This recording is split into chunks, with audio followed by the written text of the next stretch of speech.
Je voudrais du soleil vert, des dentelles et des théières, des photos de bord de mer, dans mon jardin d'hiver. Je voudrais de la lumière, comme en Nouvelle-Angleterre. Je veux changer d'atmosphère, dans mon jardin d'hiver. Ma robe à fleurs, sous la pluie de novembre, tes mains qui courent, je n'en peux plus de t'attendre. Les années passent, qu'il est loin, là je tombe. Nul ne peut nous entendre. Je voudrais du Fred Astaire, revoir un latte. At the center of the Ukraine scandal the president is being impeached for is the abrupt removal of the U.S. ambassador to Ukraine, Marie Yovanovitch. Now, you might remember her. She testified quite memorably before the House Intelligence Committee. She's a decorated American diplomat, and President Trump brought her up in that infamous call with the Ukrainian president, saying ominously that she is, quote, going to go through some things.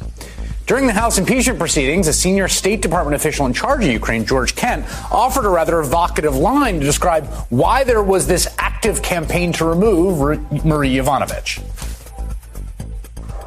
Now, some in Ukraine probably disliked her efforts to help Ukraine root out corruption. Is that correct? As I mentioned in my testimony, you can't promote principled anti-corruption action without pissing off corrupt people.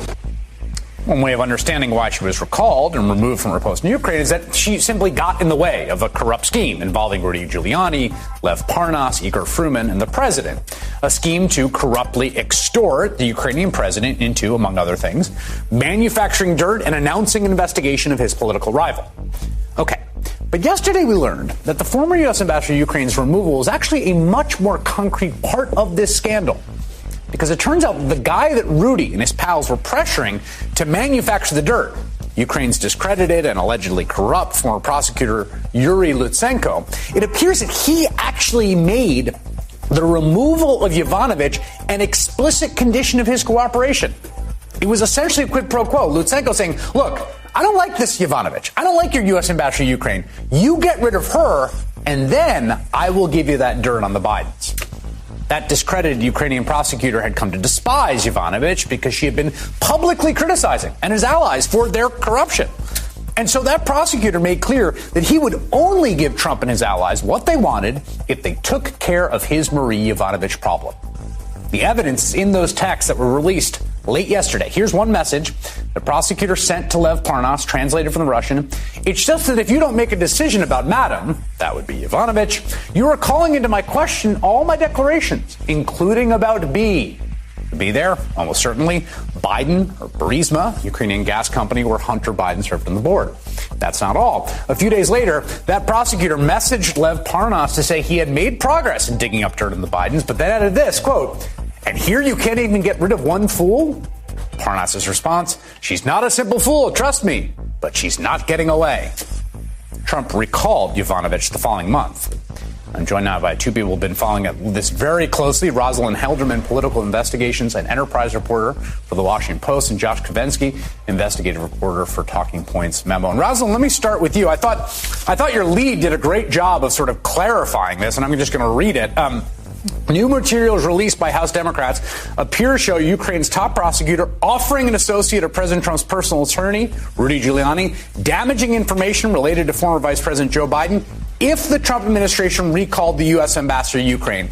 It's more concrete in these texts than we've ever seen it, right? Yeah, it really is. And in fact, the new material that was just put out by the House this evening shows that there's a lot more. We're still going through it. It's really like dozens and dozens of messages exchanged in Russian between Mr. Parnas and Yuri Lutsenko. I mean, this was a long, ongoing communication between them on these two topics. What Parnas and Giuliani wanted, the investigation into Biden, and what Lutsenko wanted, which was the removal of Marie Yovanovitch. And part of this to me, Josh, and you spent 3 years reporting in Ukraine, and you speak Russian, you're sort of familiar with the cast of characters here before you came to the Speed at Talking Points memo. Part of it to me is that it kind of makes the story make more sense than in the past, because the obsession with Yovanovitch never quite was that clear to me. Why her? Like, why the obsession with her? And what you see from this is that it's not their obsession with Yovanovitch, it's Lutsenko's obsession with Yovanovitch, and they are trying to pay his price to get his cooperation. Right, and it's really clear from the texts that were released today that it's, as you said, it's Lutsenko's obsession with Yovanovitch that really drives Parnas and by extension Giuliani to push for her removal. What's really interesting about the texts is that they pick up in early March, and what happened then is that Marie Yovanovitch gave a speech calling for the firing of a top deputy of Lutsenko's and also criticizing him directly for failing to fight corruption. And it's from there, you can see in the texts, he's texting Parnas, she demanded that a citizen of mine be fired, she's criticizing me, and he immediately, even before John Solomon starts publishing the articles on March 20th, Lutsenko was writing to Parnas saying, look, why can't you get rid of her? Where will she go? All of these things. So this is Lutsenko's, this is his vendetta, right, essentially being channeled through a back channel to the president. And Rosalind, as has been reported before, as you note in the article, Giuliani was in talks to be paid by Lutsenko as they together sought damaging information on Democrats. Yeah, that's right. And there's actually new information about that just this evening, too. Just a lot of text back and forth where they're getting into the details, and Giuliani is asking, when can we draw up the documents? I mean, that was not a passing fancy. He very seriously considered being retained by Mr. Lutsenko. And this, it makes sense of it makes sense of the Yovanovitch obsession, all of the effort put on her, which is that Lutsenko's kind of playing them a bit. I mean, he's basically saying, like, I have in this box the thing you're looking for. I have with me the magic bullet that will destroy Joe Biden, and I will let you see it, and I will give it to you if you do me this one favor. And when they can't get that favor done, they're extremely desperate and frustrated. Sure, and I think it's crucial to note that there's no curiosity from Parnas about whether or not it's true. It's true, right? Exactly. And I think there's a really revealing exchange at one point where Lutsenko says, "Hey, look, I've found records of $500,000 in payments from Burisma to Seneca, which is a company that Hunter Biden co-founded."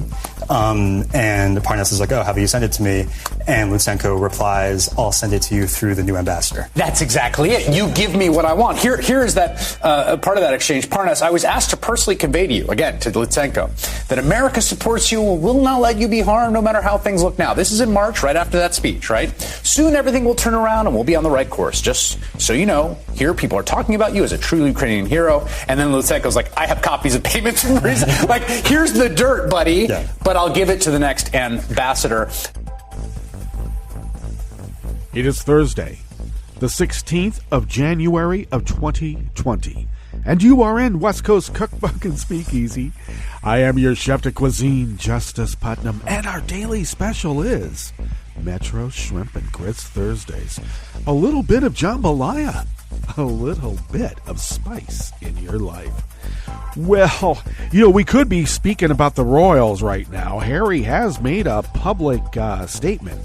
First time since they pretty much emigrated, pretty much sought asylum in Canada. We could speak about that, but boy, do we have some big news in store for us, because it's the big news happened yesterday. Well, history was made. The articles of impeachment were delivered after the engrossment. Do not forget about the engrossment now, okay? So the articles of impeachment were delivered to the Senate yesterday. I thought that it was very appropriate that a black woman would be leading the procession with the articles to be delivered to pretty much impeach the racist, white supremacist commander-in-chief. I thought that was very apropos. So the articles were delivered.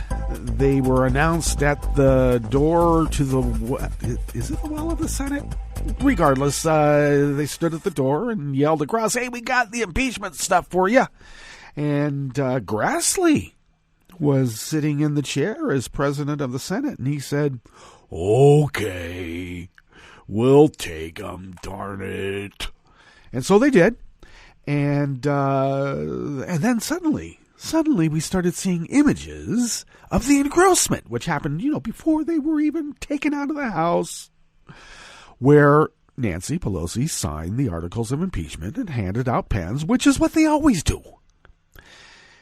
Well, what they always do is they hand them out one by one. And that's what she was doing. When Trump signed what he thought was destroying the whole of Obamacare, and they were doing everything but spiking the ball. I'm serious. They were dancing, they were high-fiving, they were giddy, they were laughing, just barrel laughs. And Trump, being the lazy ass that he is, couldn't hand out pens one by one. He grabbed handfuls, handed them out here, hand them out to people over here, and then he did that for 2 or 3 handfuls to one side, and he grabbed another couple of handfuls of pens and turned around to the other side, the right side, I believe, his right, then, and handed out a couple of bundles of pens and said, "Here, hand these out." Because he's so lazy, he can't hand out pens one by one. And in a kind of order to, let's be clear, everything is done with a purpose. When Nancy does things, it's for a purpose. She didn't just hand out pens willy-nilly. She handed them out in order. Little message to everybody. Who gets to be at the head of the class? There you go. Trump, he doesn't care about that. Hey, this is like candy. Here, have some. You want a licorice? And I only mention this because the press, of course, just pilloried Nancy for being so, it was so impolite. There wasn't the proper decorum. Where the night before, Trump was at one of his Nuremberg rallies again, using the B word, talking about killing people. I'm serious. That's what he does. Don't take NPR's word for it. Boy, do they sanitize. Ooh. Yeah, if you only watched NPR and you're out in rural America and that's the only alternative to hate church radio in your area, so you listen to NPR to get a liberal perspective. And it is liberal compared to the church hate radio in your local area. So you listen to NPR or you watch NPR and it's like, oh, that's just a regular political rally. No, it's not. It's a hate fest. None of it is normal. And it should be disconcerting to anyone viewing it that there's a lot of people cheering. Like, that's what they would do if they had a chance. And people wonder how we had a civil war in which brother killed brother. So, Nancy gets run through the coals because of her lack of decorum, while the pussy grabber in chief gets a pass. Oh, he it's just normal. It's just presidential. Oh, God. The liberal media. Yeah, that's fake news. Calling the media liberal is fake news. I wonder where that came from now that we know what we know. Well, we know more about Lev Parnas for certain. And like I said, we got to take, or I've said before, we need to take Lev with a little bit of a grain of salt there. Don't take him at his word. The timelines still fit. You can still corroborate it even with just regular open media. A lot of things are hard to fake. Now, I've made the conjecture that when Fancy Bear hacked Burisma, it's not to find dirt on the Bidens or whomever. It is to plant dirt. That's what the KGB does. Come on, it's in practically every Le Carre novel. You know, you can learn things if you take a humanities approach to the world. Read everything. Jeez. It's not unusual. I mean, Le Carre wasn't making it up. Okay? You take quite a bit of the world as fact, and then you build on that to make your story. Yikes. So I wish that, the smart people on our side of the spectrum of the media would see this. They're not planting their, they're not trying to find dirt. They're planting dirt. So that's why we need to take what led Parnas, and also through his lawyer, let's be clear, give it the semblance of some sort of lawful design. Because I got a lawyer. We have to take what Lev has divulged with a grain of salt.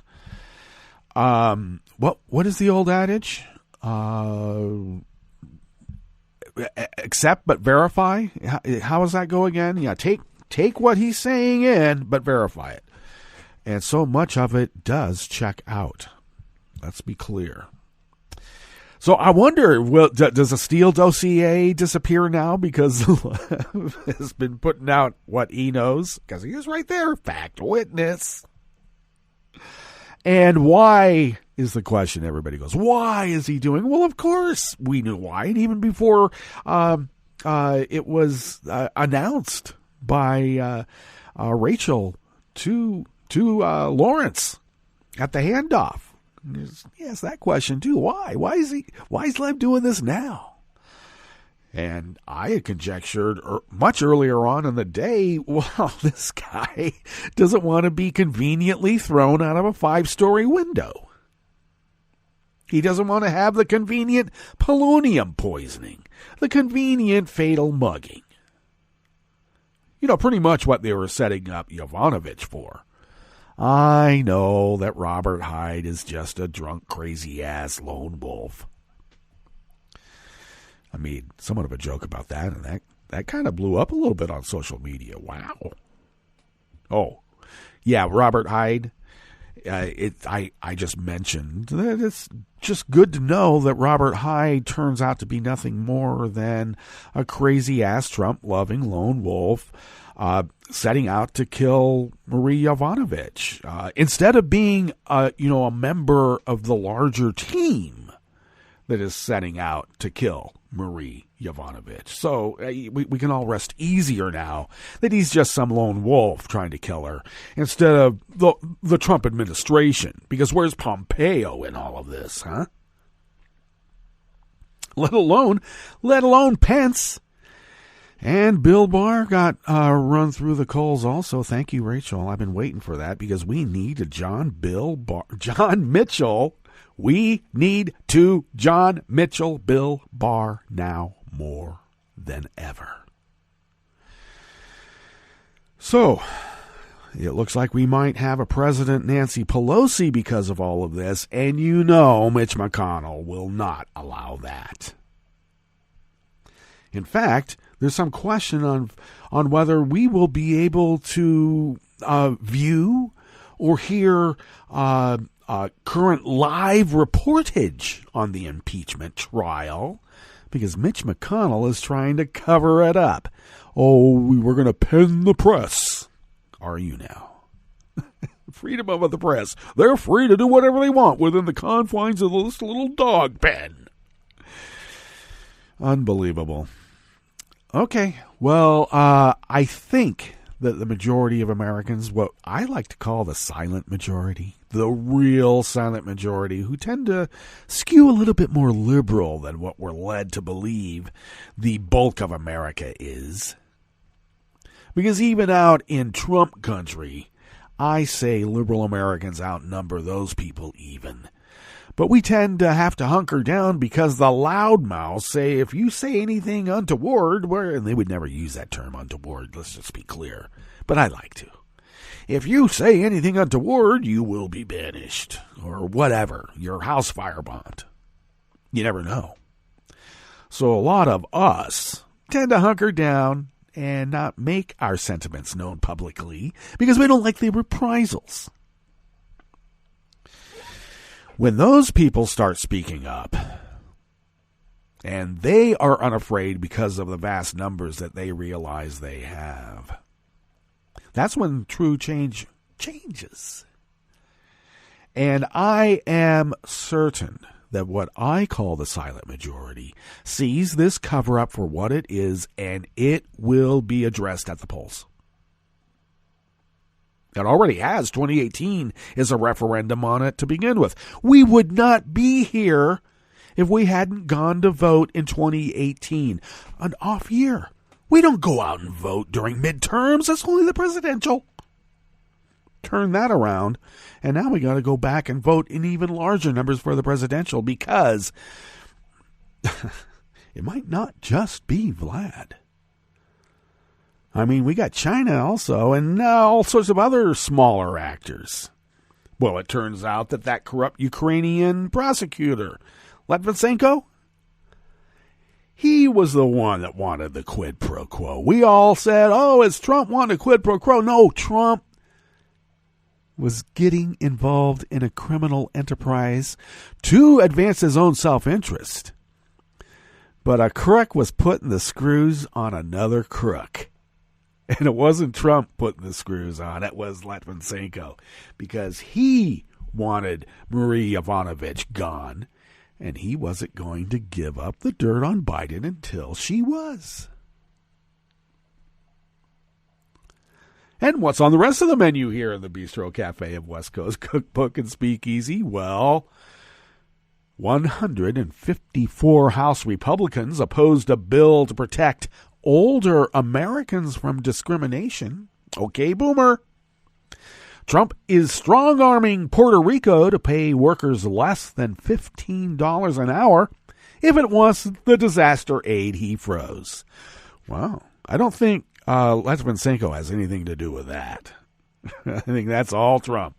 And ignoring his own science advisors, Trump proposed allowing businesses to pollute half of all U.S. wetlands and tens of millions of miles of streams.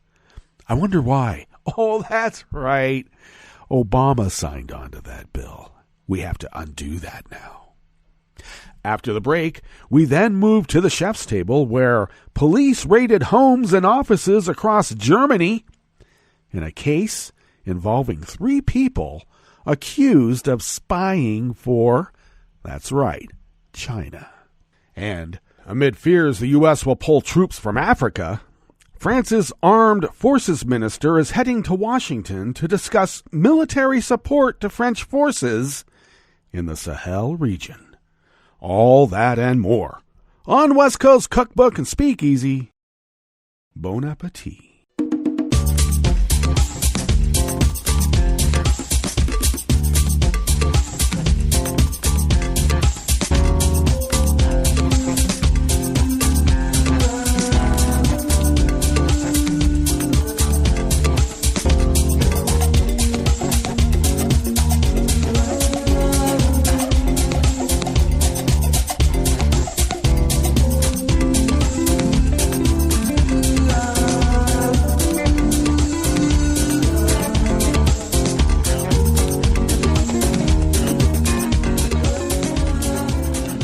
At the bottom of our homepage at netrootsradio.com, you will notice the chat room link, and the chat room is monitored by Kelly Lincoln. Thank you, Kelly.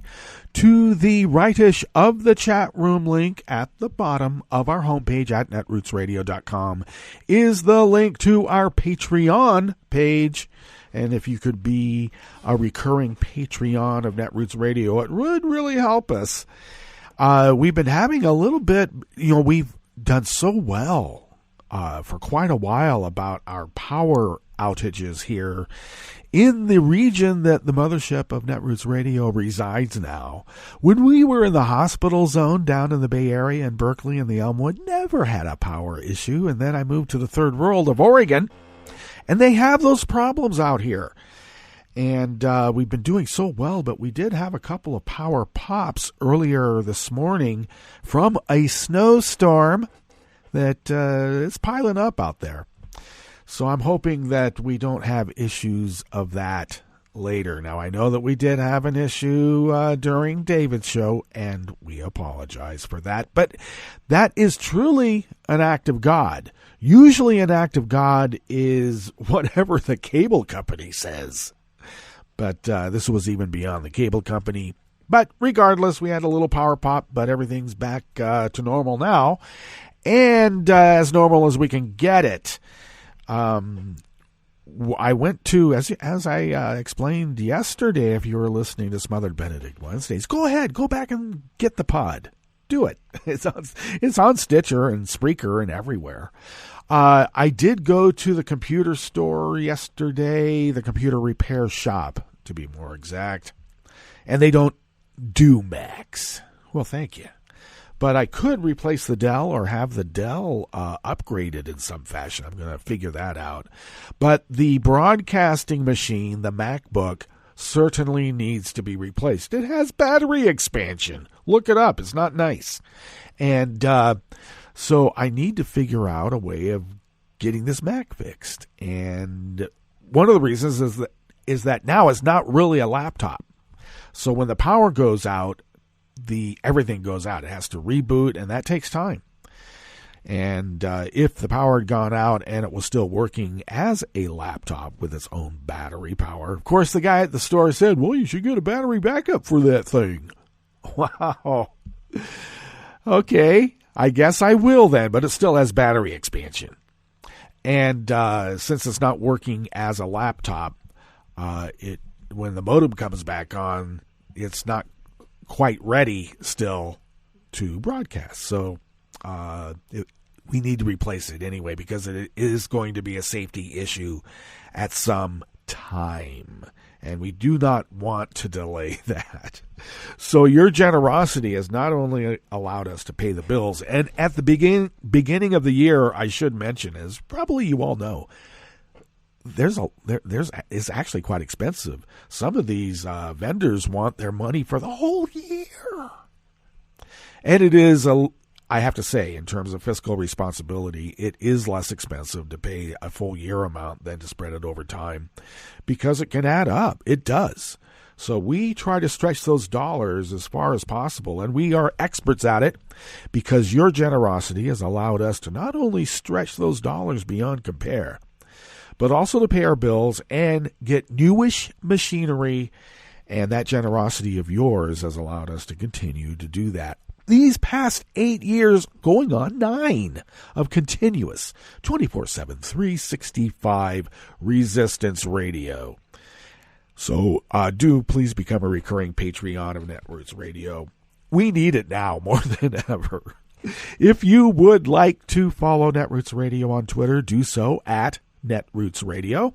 Tom takes care of that, and we are forever indebted to Tom. Not only for that, but he does so much more too. Wow. You can follow me on Twitter at Justice Putnam, and I also post the show notes and links diary on Daily Co's about 10 minutes before showtime and post that up on social media. So you can follow me on Twitter there at Justice Putnam, but you could also follow the show on Twitter at Cookbook West because I post the show notes and links diary there as well. And most importantly, pick up podcasts by way of Spreaker, Stitcher, TuneIn, iHeart, YouTube, iTunes, and like I said, wherever podcasts can be found, because they're everywhere. Alrighty, well, we better get right into this first offering here in the Bistro Cafe. Oh my gosh, I have a little scratchy voice. I suppose I could take a drink of coffee, but that would be impolite. It would be a lack of decorum now, wouldn't it? Well, we don't want that. This first offering here in the Bistro Cafe of West Coast Cookbook and Speakeasy is by Josh Israel out of the American Independent. The House of Representatives passed a bill 261 to 155 to protect older Americans from job discrimination. All Democrats present and 34 Republicans voted yes. 154 Republicans and 1 independent. Representative Justin Amash. Oh, everybody thinks that he's going to be our savior. Opposed the bipartisan measure, arguing that it might instead help discrimination law attorneys. Because if people are discriminated against, they go and get a lawyer.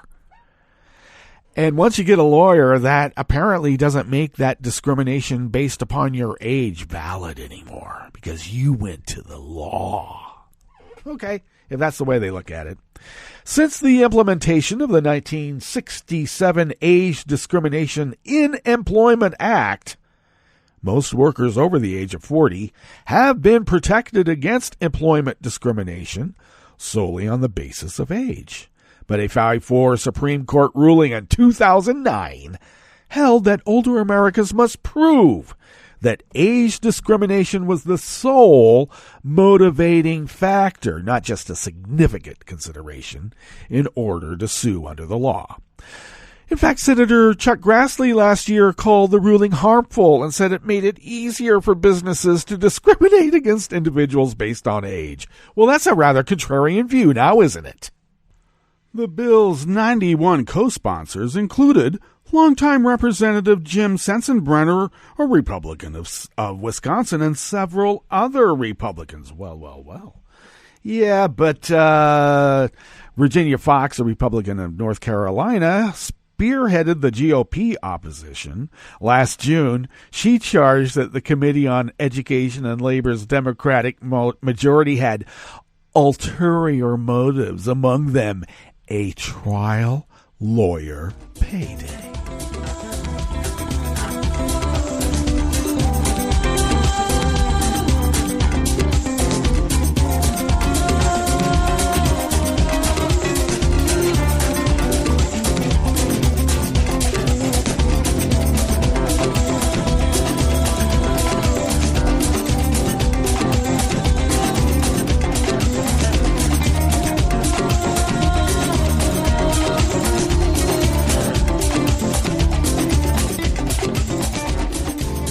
Dan Desai Martin of The American Independent brings us this next offering here in the Bistro Cafe of West Coast Cookbook and Speakeasy, Metro Shrimp and Grits Thursdays. The Trump administration is strong-arming the local Puerto Rican government to pay federal contractors less than the $15 an hour if the island territory wants to receive more than $8 billion of federal aid. The demand goes against a 2018 executive order signed by Puerto Rico's governor requiring construction and industry employees to be paid at least $15 an hour for government contracting. I have to say, this is not gouging the government. You know what's gouging the government? Having a war profiteer as your defense secretary. Yeah, that's gouging the government. The Trump administration is attaching additional strings to the disaster mitigation aid, which it has held up for months, despite congressional approval of the funding. Puerto Rico's government must also agree to new systems to track property deeds, additional authority for the federally mandated Fiscal Control Board, and a mandate that none of the funds will go toward the island's fragile electrical grid. You want those people to have power of any sort, political or apparently electrical.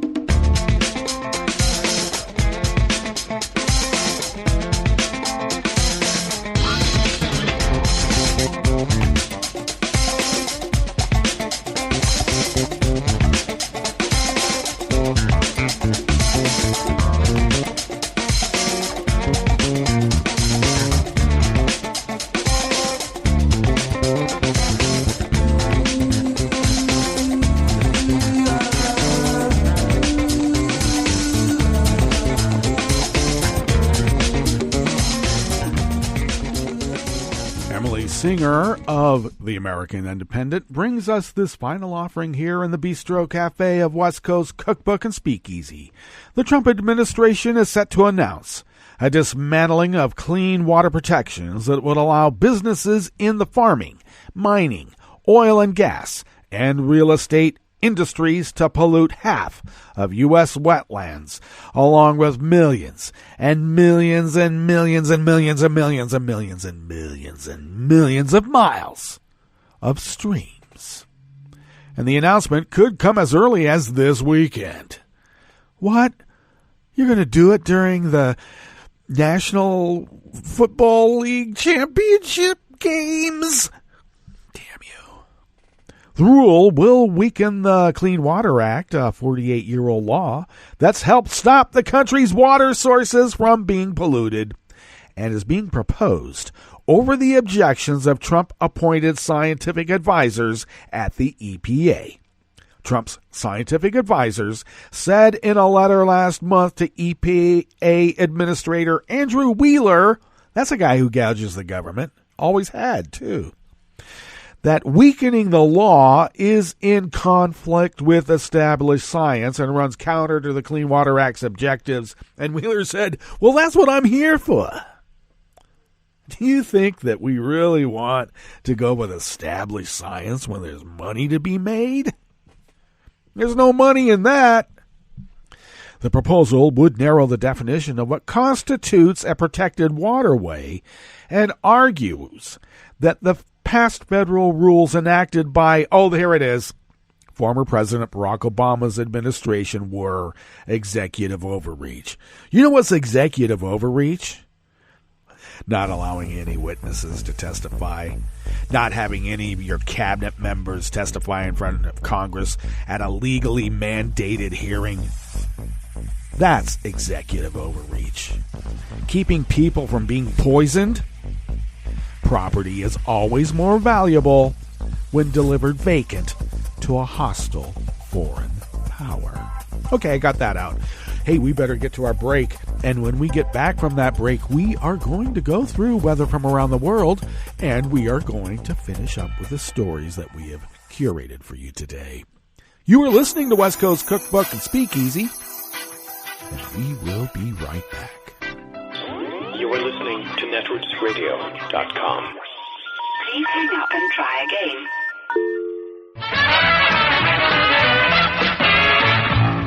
From a point at sea to the circles of your mind, a new force is at work for planetary transformation. New radio for a new Earth.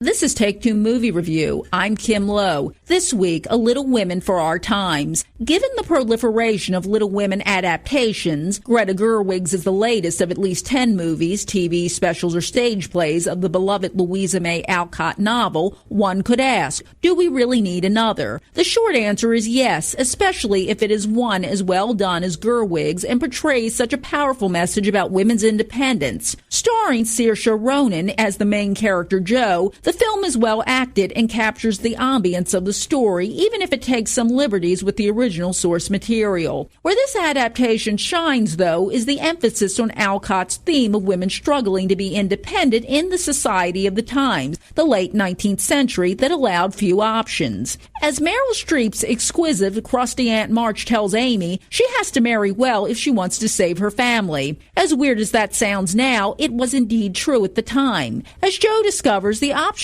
for a woman who wanted to pursue a career were limited. At one point, Jo realizes that she may have made a big mistake turning down a chance at potential happiness, only to realize when it is too late that the price for financial success may be ending up alone. The biggest deviation from the novel is changing Jo's fate and commingling it with the biographical data from Alcott's life. But the risk pays off and will leave most feeling satisfied, even if it's not faithful to the book. The result is that the movie feels more relevant for today's audiences. These Little Women are all about the choices that women make, and the importance of respecting those choices, even if they aren't necessarily the ones that others would make. The new Little Women is a gem with a refreshed message that's sure to endure. This has been Take Two Movie Review. I'm Kim Lowe. Catch up with us at TakeTwoMovieReview.com and feed us back on our page on YouTube.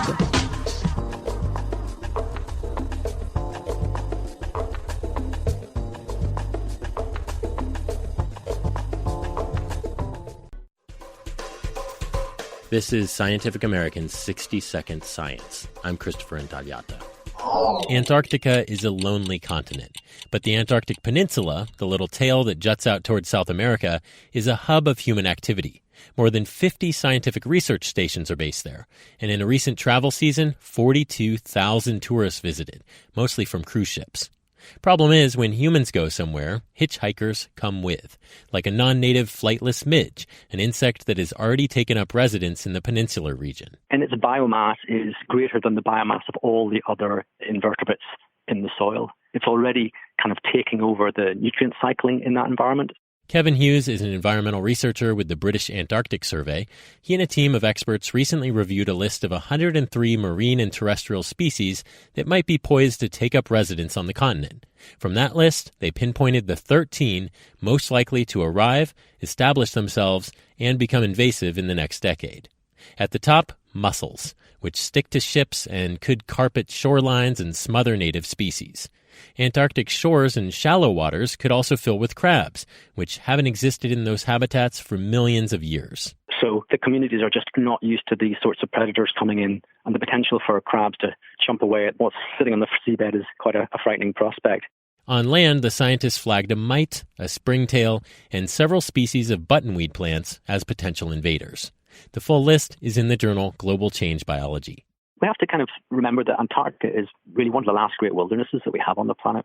So we want to keep this place pristine for us to do scientific research because it's told us so much about how the world works, how our climate works, how ecosystems can be put together and how they function. So it's just incredibly important that we just keep it as pristine as we possibly can. But that task keeps getting more difficult because climate change is slowly thawing the frozen continent, making it easier for invaders to gain a foothold. Thanks for listening. For Scientific American's 60-Second Science, I'm Christopher Intagliata. This is an important message from the U.S. Department of Health and Human Services. When it snows this winter, make sure you clear more than your driveway. Before you hit the road and before you get in the driver's seat, check to be sure that your vehicle's tailpipe is clear of snow. If the tailpipe is blocked, carbon monoxide, an odorless, colorless, and deadly gas produced by your engine can build up quickly inside your vehicle, poisoning anyone inside. To learn more, call 1-800-CDC-INFO. That's 1-800-232-4636.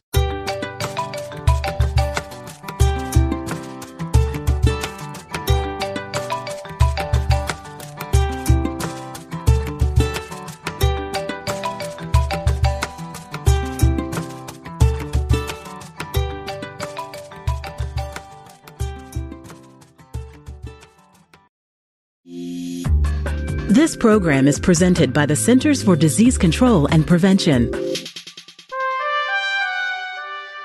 In 2017, approximately 1 in 6 high school students reported a sports or physical activity-related concussion.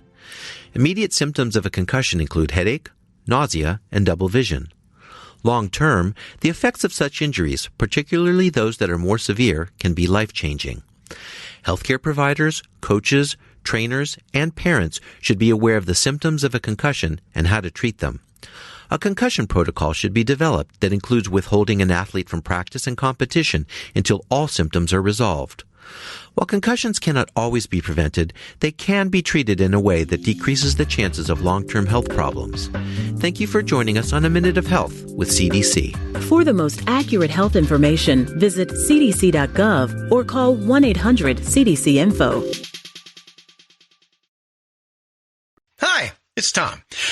Could we humbly suggest your donation to netrootsradio.com? All we've got to run this 24-hour powerhouse of progressive resistance radio is what comes out of our own wallets. And you are our biggest donor.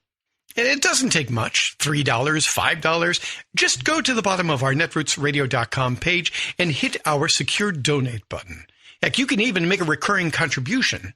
And you'll get a wondiferous pair of Netroots radio stickers for application to your backpack, your bumper sticker, or your banjo. Well, it's up to you which backpack you want to put it on. So donate what you'd like at the bottom of our netrootsradio.com's homepage. Because you are our biggest donor. Netrootsradio.com. Together, we are Resistance Radio.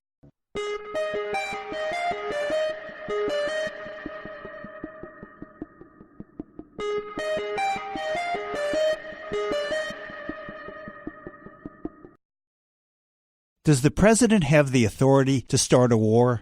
I'm Bill Newman, and this is the Civil Liberties Minute. Article 1 of the Constitution, which sets forth the powers of Congress, says Congress shall have power to declare war. Article 2, which sets forth the power of the executive branch, says the President shall be Commander-in-Chief of the Army and Navy of the United States. So, the Constitution sets forth a clear division of powers. The legislative branch decides the policy, the executive branch executes it. But when it comes to war, history and those words diverge. The United States has been involved in many military conflicts in the past 75 years, but Congress has not adopted a formal declaration of war since 1942. The authorization for the use of military force, passed in response to 9/11, permits the President to use military force against, but only against, those nations, organizations, or persons involved in the terrorist attacks of 9/11. AUMF has no end date, and President Trump at times has claimed that the AUMF justifies his use of the military. At other times he insists that he can, with or without the AUMF, start a war with Iran. Congress's decision on a resolution to prohibit military action against Iran without its authorization puts a spotlight on the issue whether Congress has the power and gumption to reclaim its constitutional prerogative to decide whether the United States goes to war or not. The Civil Liberties Minute is made possible by the ACLU because freedom can't protect itself. Welcome to 60 Second Civics, the daily podcast of the Center for Civic Education. I'm Mark Gage. Today we begin a brief series on Abraham Lincoln, the 16th President of the United States. Abraham Lincoln is a symbol of democracy. His stirring story of hard-won achievements occupies a primary place in America's heritage. Lincoln's story began in Kentucky on February 12, 1809. Born in a crude one-room log cabin, Abraham was the second child of Thomas and Nancy Hanks Lincoln. His parents were typical pioneers who had traveled west from Virginia to seek opportunity on the frontier. In the fall of 1816, when Abraham was 7 years old, his family moved north across the Ohio River to acquire 160 acres of land in the wilderness of southern Indiana. Abraham's mother died in 1817, and his father married Sarah Bush Johnston, a widow from Kentucky who nurtured her stepson's ambition. Although his formal education was sporadic and limited, amounting to less than 1 year of school, Abraham acquired an abiding love of reading. Many years later, he wrote, "A capacity and taste for reading gives access to whatever has been discovered by others." Lincoln's lifelong commitment to learning was his key to self-improvement. That's all for today's podcast. 60 Second Civics, where civic education only takes a minute.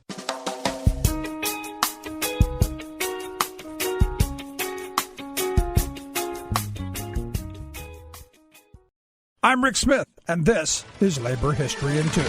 On this day in labor history, the year was 1946. That was the day the United Packing House Workers of America went on strike. Their initial demand was for a 25-cent an hour raise. They were also joined in the strike by the Amalgamated Meat Cutters Union. The action was part of a massive wave of walkouts after World War II that included steel and auto workers. Frustrated that wartime profits had not benefited working people, unions across multiple industries were on the march. According to historian Roger Horowitz, the United Packing House Workers of America's strike was supported by an overwhelming membership vote of 20-1. For 3 months before the strike, the membership prepared. The strike was planned with the strategy of strong local rank-and-file organizing. Membership was encouraged to participate in mass pickets, as well as in building community support for the action. This grassroots organizing proved a successful tactic. The strike cut meat production across the country by 50%.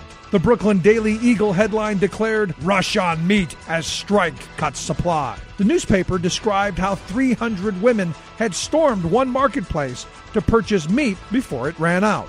Alarmed by the consumer shortages, President Harry S. Truman stepped in. On the 10th day of the strike, by the authority of the War Labor Disputes Act, he ordered the workers back to their jobs. President Truman ordered a commission to study their demands. In the end, the commission awarded the workers a 16-cent an hour raise.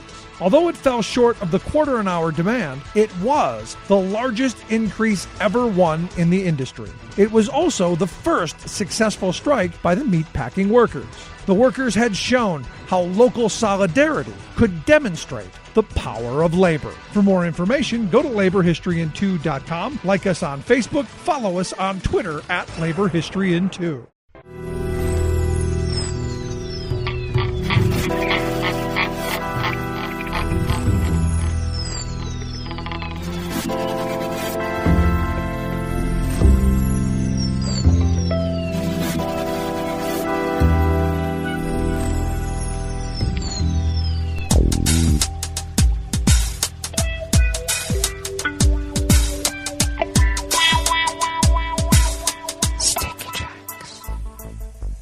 Thank you for accompanying us here to the Chef's Table at West Coast Cookbook and Speakeasy.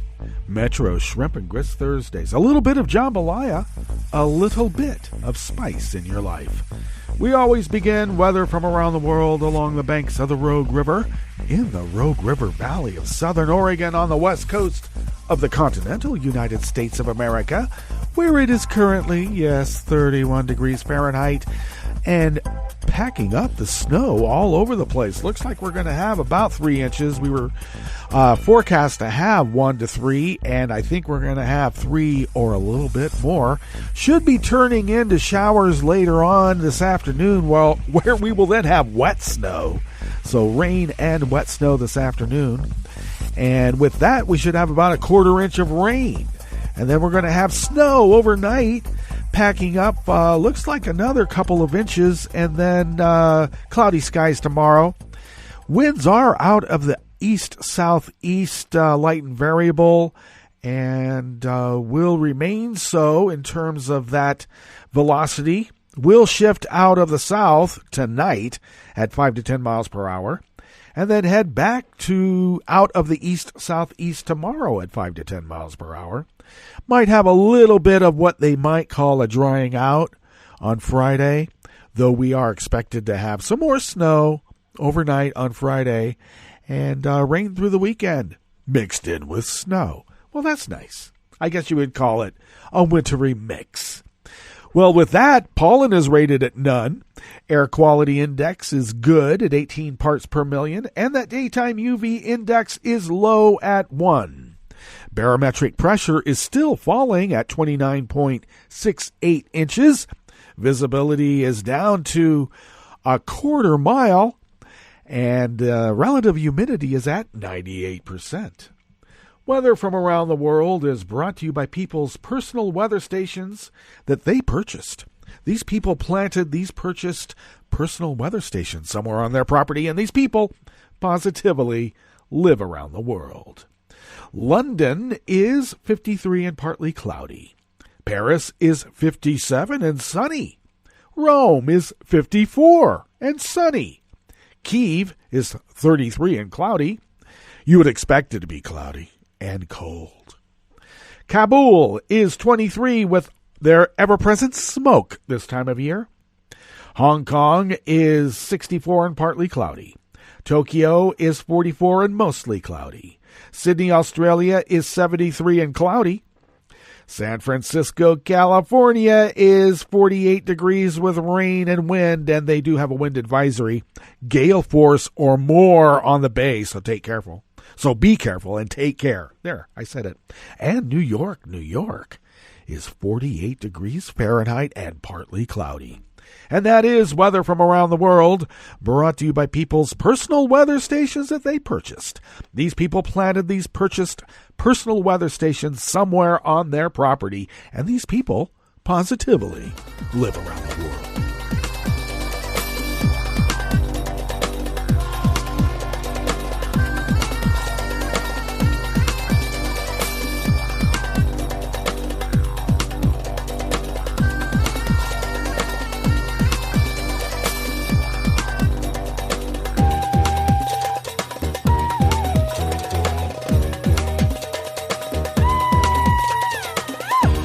Anonymous worker bees at Reuters bring us this first amuse-bouche here at the Chef's Table at West Coast Cookbook and Speakeasy, Dateline Berlin.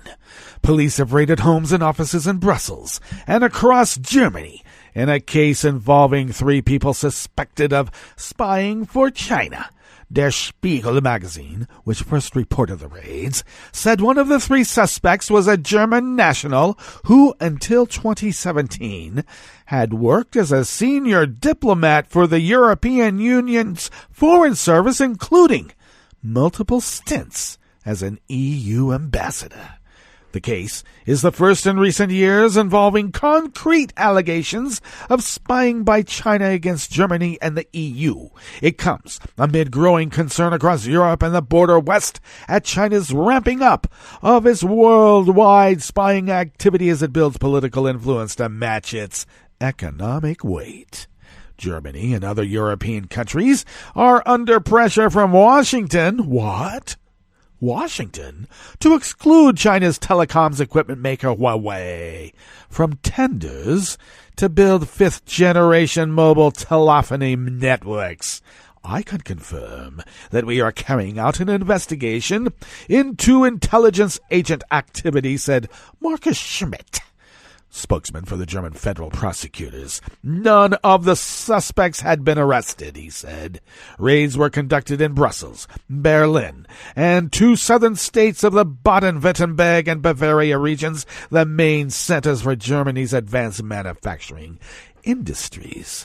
Der Spiegel reported that the former diplomat, who held a string of senior posts in the EU's foreign service, and on leaving the EU civil service, he had set up as a lobbyist. He is also believed to have visited China in the company of his handling officer. The prosecutors declined to comment on the identity or professions of the 3 suspects.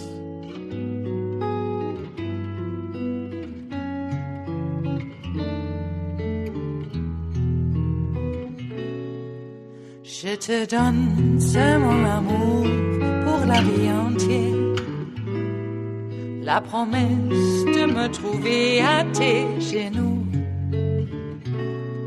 Aussitôt que tu m'appelles, rester toujours fidèle, c'est tout, c'est tout. Je te donne tous mes printemps, mes étés de mer, mes automnes quand les feuilles tombent partout. Si ce n'est pas une bonne affaire, je te donne tous mes hivers, c'est tout. Ever more worker bees at Reuters bring us this final amuse-bouche here at the chef's table at West Coast Cookbook and Speakeasy. France's Armed Forces Minister said she would travel to Washington in the coming days to discuss U.S. military support for French forces in the Sahel region amid growing concern of a U.S. exit from the area.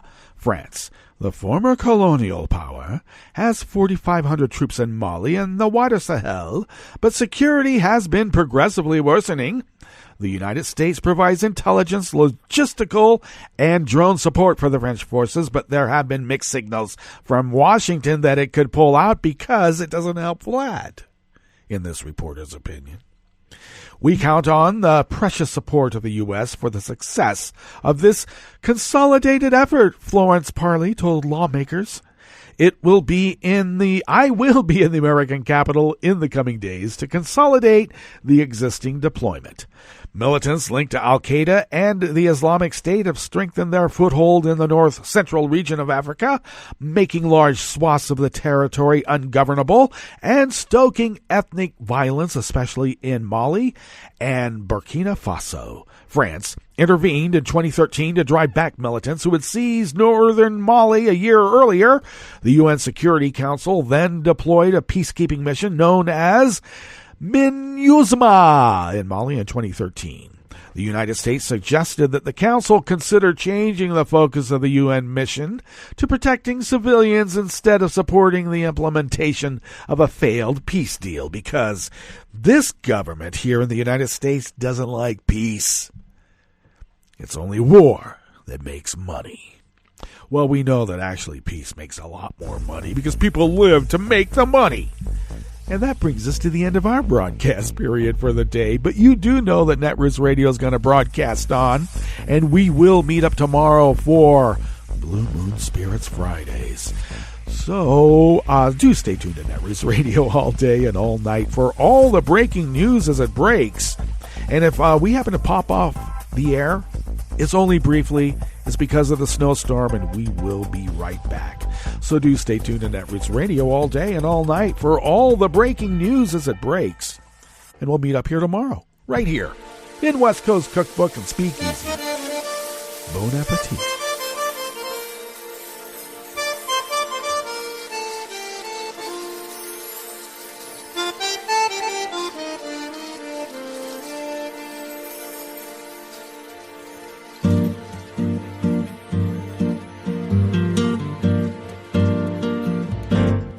Je voudrais du soleil vert, des dentelles et des théières, des photos de bord de mer, dans mon jardin d'hiver. Je voudrais de la lumière, comme en Nouvelle-Angleterre. Je veux changer d'atmosphère, dans mon jardin d'hiver. Ma fleur sous la pluie de novembre, tes mains qui courent, je n'en peux plus de t'attendre. Les années passent, qu'il est loin, là je tombe. Nul ne peut nous entendre. Je voudrais du Fred Astaire, revoir un latte Goël. Je voudrais toujours te plaire, dans mon jardin d'hiver.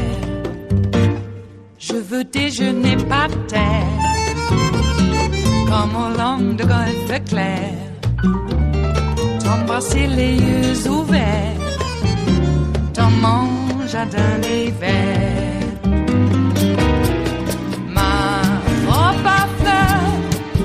Sous la pluie de novembre, tes mains qui courent, je n'en peux plus de t'attendre.